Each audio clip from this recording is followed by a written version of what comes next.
నమస్తే. Welcome to ఆకాశం Andhra news. ఇప్పుడు ఈ వరద వల్ల ఎవరికైతే నష్టం వాటిల్లిందో, ఏదైతే విజయవాడలో ముంపుకు గురైన ప్రాంతాలున్నాయో, ఎక్కడైతే ఇబ్బందులు పడుతున్నారో వాళ్ళకి నేరుగా ఇప్పుడు ఆహార, పౌర సరఫరా శాఖ తరపున నిత్యావసర సరుకులు పంపిణీ చేశారు. అచ్చెన్నాయుడు, నాదెండ్ల మనోహర్. అటు టీడీపీ, జనసేన వీళ్ళందరూ కలిసి వాళ్ళు చూడండి మొత్తం నిత్యావసర సరుకులు పంపిణీ చేశారు.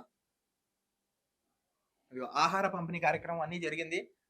విజయవాడ, అనకాపల్లి ఇలాంటి ప్రాంతాల్లో ఇక్కడ మనం విజువల్స్ చూసుకోవచ్చు.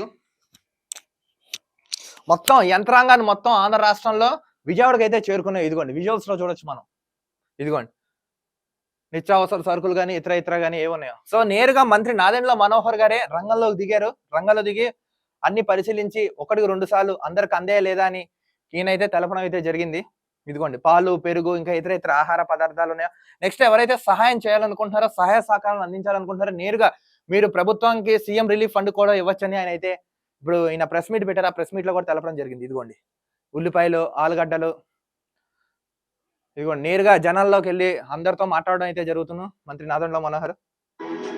ఇదిగోండి చాలా మందికి ఒక డౌట్ వచ్చింది, అసలు పవన్ కళ్యాణ్ గారు ఎందుకు రావట్లేదని. యాక్చువల్గా ఆయనకి వైరల్ ఫీవర్ తో బాధపడుతున్నారు. సో నెక్స్ట్ ఇదొకటైతే నెక్స్ట్ ఈయన జనాల్లోకి వస్తే ఇప్పుడు అక్కడ క్రౌడ్ అంతా ఆయన కంట్రోల్ చేయలేరు. సో ఇప్పుడు కొంచెం అతలాకుతలం అవుతున్నాయని నేరుగా ఇప్పుడు ఈయన చెప్పారు. ఏపీ సీఎం చంద్రబాబు నాయుడు గారు తెలిపారు. సో ఎవరు తప్పుగా అర్థం చేసుకోవద్దు, అన్యగా భావించొద్దని పవన్ కళ్యాణ్ కూడా తెలపడం అయితే జరిగింది. కానీ కింద ఉన్న క్యాడర్ మాత్రం అలర్ట్ చేసి ఎప్పటికప్పుడు సమీక్షిస్తూ రిపోర్ట్స్ అన్ని నివేదికలు తెప్పించుకుంటూ ఎక్కడ ఏం జరుగుతున్నాయో ప్రతిదీ ఫాలోఅప్ అయితే చేస్తున్నారు డిప్యూటీ సీఎం పవన్ కళ్యాణ్. ఇదిగోండి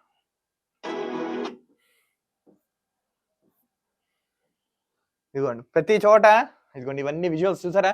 మొత్తం గ్యాస్, పాలు, సరుకులు అన్ని A to Z అందరికీ అందిస్తుంది కూటమి ప్రభుత్వం. సో ఈ కూటమి ప్రభుత్వానికి చెప్పేది ఏంటంటే కేంద్ర ప్రభుత్వాన్ని మీ చేతిలో పెట్టుకున్నారు. సో రాష్ట్రానికి ఎంత నష్టం జరిగింది, రైతులు ఎంత నష్టపోయారు, ఇప్పుడు ఎంత ప్యాకేజ్ కావాలి, నెక్స్ట్ ఎక్కడెక్కడ ముంపుకు గురైన ప్రాంతాలు ఉన్నాయి, ఎవరైతే ఆస్తి నష్టం జరిగింది, ప్రాణ నష్టం జరిగింది, పశువులు మృతి చెంది అన్ని సంపర్క వర్గాలందరికీ న్యాయం చేసే దిశగా అడుగులేయండి కూటమి ప్రభుత్వం.